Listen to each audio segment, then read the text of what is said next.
My last question before we go, which I think Phoenix might be in this conversation, arguably Dallas, although maybe not yet. Has anyone done anything as where we stand on July 20th or whatever it is, where you feel like Denver is not the favorite?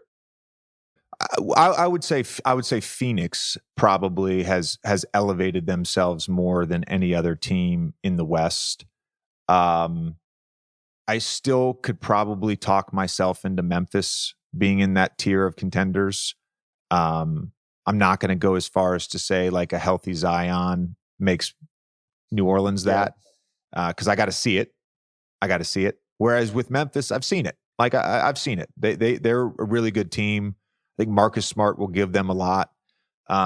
Once Ja comes back, he's going to be motivated again.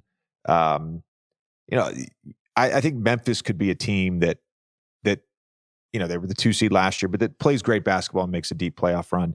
I think more with Denver, it's like about what they didn't bring back, right? Bruce Brown, Jeff Green, love the kid Hunter Tyson.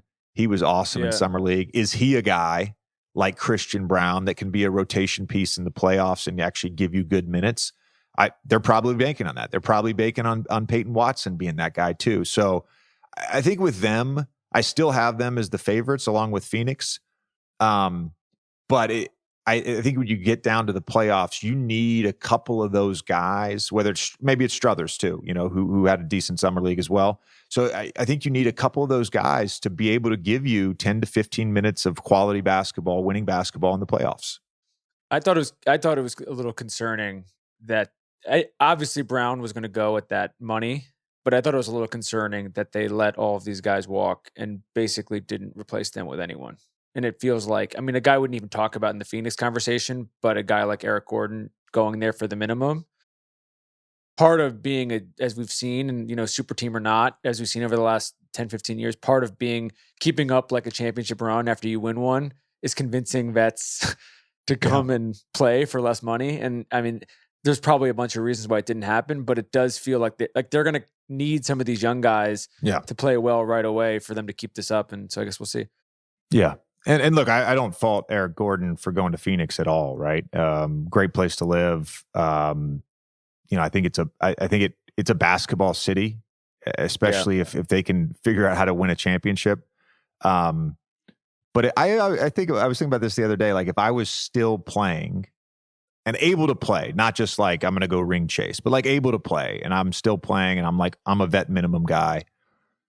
Like I don't know how I wouldn't go to Denver, right? I don't know how I wouldn't want to go play with Jokic. So you would go to Denver. You would go play in Denver over Phoenix. Yeah. Right now. Yeah. Really?